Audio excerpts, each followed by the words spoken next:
हाय दोस्तों, आज मैं कोई भी वीडियो स्पेस या यूनिवर्स से रिलेटेड नहीं डाल रहा हूँ। आज हम इस वीडियो में भारत की अर्थव्यवस्था के बारे में जानेंगे। जैसे कि आप सब जानते हैं कि 2 दिन पहले भारत की फाइनेंस मिनिस्टर निर्मला सीतारमण ने 2 लाख करोड़ रुपए को कहाँ, कैसे, किस सेक्टर में किस तरह यूज़ करने को कहा है। मेरे ख्याल से आपको ये बात पता चल गई होगी। लेकिन आज हम इस वीडियो में Y2K क्राइसिस के बारे में बात करेंगे। पीएम मोदी ने मंगलवार को लॉकडाउन 4 के बारे में भाषण दे रहे थे, तो उन्होंने इस बात का जिक्र किया था। Y2K क्राइसिस क्या है, उसको कैसे रिलेट किया है इस कोविड-19 प्रोसेस से और इसका क्या महत्व है, तो पूरी वीडियो आप ध्यान से देखिए क्योंकि ये समझना आपके लिए बहुत इम्पोर्टेंट है। चलिए दोस्तों, समझते हैं कि Y2K क्राइसिस क्या था। दोस्तों, पीएम मोदी जब जिक्र कर रहे थे लॉकडाउन 4 के भाषण में, तो उन्होंने 20 लाख करोड़ इकोनॉमिक पैकेज का भी ऐलान किया था और साथ ही साथ Y2K क्राइसिस को रिलेट किया था कोविड-19 से। Y2K क्राइसिस क्या था, पहले मैं आपको बता देता हूँ। Y2K का मतलब होता है, Y मतलब होता है ईयर, 2 मतलब होता है 2 और K मतलब होता है 000, यानी Y2000 मतलब ईयर 2000, यही इसका मतलब होता है। दोस्तों, ये कंप्यूटर में फैला हुआ बहुत ही बड़े प्रकार की प्रॉब्लम थी।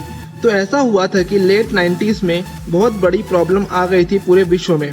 दिसंबर 31, 1999 जो डेट थी, उसके बियॉन्ड जो भी डेट थी, उसकी बिलिंग करने में, उसके बारे में डाटा रखने में बहुत दिक्कत जा रही थी। जब ईयर 2000 आया तब ऐसा क्यों हुआ था?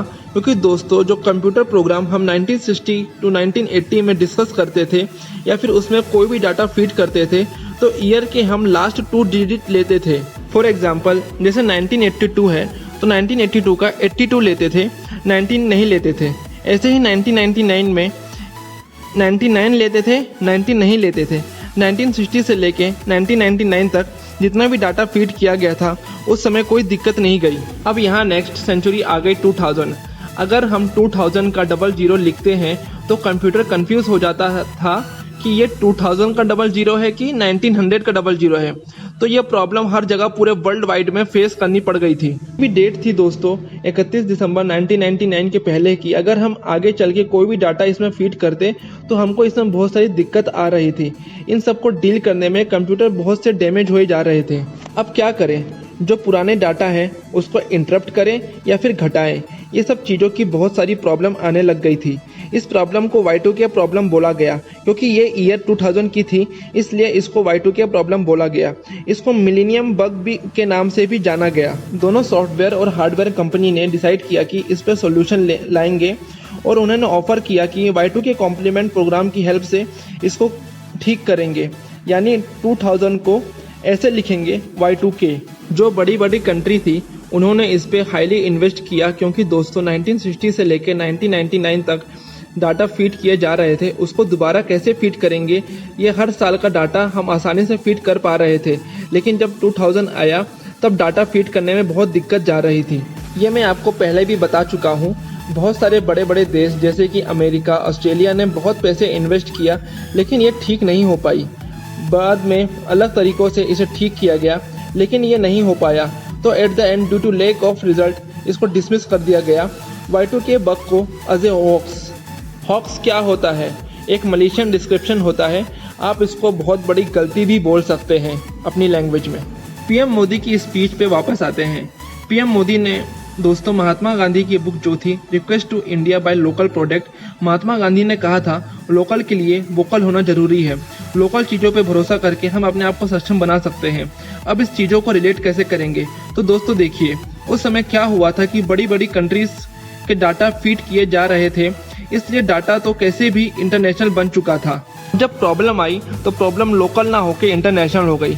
इस चीज़ों को पीएम मोदी ने रिलेट किया था, लोकल चीज़ों का यूज़ करेंगे तो इतनी दिक्कत नहीं आएगी।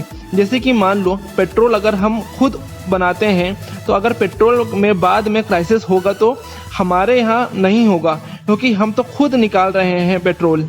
जैसे कि कोविड-19 उसको चाइना लाया और ये प्रॉब्लम वर्ल्ड वाइड फेस हो रही है। अगर हम लोकल प्रोडक्ट यूज़ करेंगे तो ऐसे क्राइसिस को झेलना कम पड़ेगा और इसे हम अपने देश की इकोनॉमी भी अच्छा कर सकते हैं। इसलिए मोदी जी ने लॉकडाउन 4.0 के भाषण में बोला है कि Y2K क्राइसिस को ध्यान में रखिए। इसी से रिलेटेड एक किस्सा सुनाता हूँ। एक बार बिल गेट्स एक इंटरव्यू दे रहे थे, तो सामने वाले पत्रकार ने उनसे पूछा कि बिल गेट्स आप लोगों से बाकी लोगों से अलग कैसे हैं। तो बिल गेट्स ने अपने जेब से चेकबुक निकाली और उसके सामने रख दिया और कहा कि आप जितने अमाउंट भर सकते हैं भर लीजिए। तो पत्रकार ने कहा कि मेरा सवाल दूसरा है, मैंने पूछा है कि आप दूसरे लोगों से अलग कैसे हैं। तो बिल गेट्स ने वही आंसर दिया कि आपके सामने चेकबुक रखी है, आप जितना अमाउंट भर सकते हैं भर लीजिए। पत्रकार ने ये क्वेश्चन बार बार किया और बिल गेट्स का भी आंसर सेम हुआ। पत्रकार थक के बैठ गया। तो बिल गेट्स ने कहा कि आपने इतनी बड़ी अपॉर्चुनिटी छोड़ दी। यही बात मुझे दूसरों से अलग बनाती है कि मैं कोई भी अपॉर्चुनिटी नहीं छोड़ता जैसे आपने अभी छोड़ी। आम इंसान उस अपॉर्चुनिटी को आराम से छोड़ देता है, लेकिन मैं कोई भी अपॉर्चुनिटी आसानी से नहीं छोड़ता। भारत के सामने भी बहुत बड़ी अपॉर्चुनिटी आई है। इसको हम स्वदेशी प्रोडक्ट को अपना करके हम भारत को तरक्की के मुकाम पे पहुंचा सकते हैं। रिसर्च की हेल्प से आप आसानी से पता लगा सकते हैं कि कौन सा प्रोडक्ट स्वदेशी है और कौन सा विदेशी है। इनमें से कई ऐसे प्रोडक्ट हैं जो आप रोज़मर्रा की ज़िंदगी में हमेशा यूज़ करते हैं। इस वीडियो को पॉज करके देखिए और आप अनुमान लगाइए कि आप रोज़मर्रा की ज़िंदगी में कौन कौन से विदेशी प्रोडक्ट रोज़ यूज़ करते हैं। इससे आपको आसानी होगी कि कौन सा विदेशी प्रोडक्ट आप यूज़ करते हैं और कौन सा स्वदेशी प्रोडक्ट आप यूज़ करते हैं। माना कि थोड़ी तकलीफ होगी शुरू में विदेशी प्रोडक्ट को ना अपनाने में, लेकिन अगर हम इसको धीरे धीरे आदत बदल दें तो हम अपने देश को बहुत आगे बढ़ा सकते हैं, क्योंकि कुछ भी हो देश सबसे पहले आता है। हम देश के लिए कुछ आदत बदल सकते हैं क्योंकि देश सबसे बड़ा है, जैसे कि मैंने आपको पहले भी बोला है। इंडिया का सबसे बड़ा दुश्मन चाइना है, फिर भी इंडिया में 70% सामान चाइना से ही आता है। हम वो सब सामान इसलिए खरीदते हैं क्योंकि वो सब सामान हमें सस्ते दाम में मिलते हैं। अगर हम अपने देश के प्रोडक्ट को खरीदेंगे, स्वदेशी प्रोडक्ट को खरीदेंगे, तो हमको अपना प्रोडक्ट बाहर नहीं बेचना पड़ेगा। और इंडिया की पॉपुलेशन इतनी है कि अगर हम स्वदेशी प्रोडक्ट को खरीदते हैं तो अपना जीडीपी कभी नहीं गिरेगा और इंडिया की अर्थव्यवस्था भी सुधर जाएगी। जय हिंद दोस्तों, आज इस वीडियो में बस इतना ही। शेयर करें इस वीडियो को सभी इंडियन के साथ, वो भी अपने आप में प्राउड फील कर सकें और उनको भी आसानी हो कोई भी स्वदेशी प्रोडक्ट को आसानी से पता करने में। सब्सक्राइब करें और अगर आपको ये वीडियो अच्छी लगी हो तो प्लीज़ लाइक भी करें। जय हिंद दोस्तों, सतर्क रहिए, सावधान रहिए।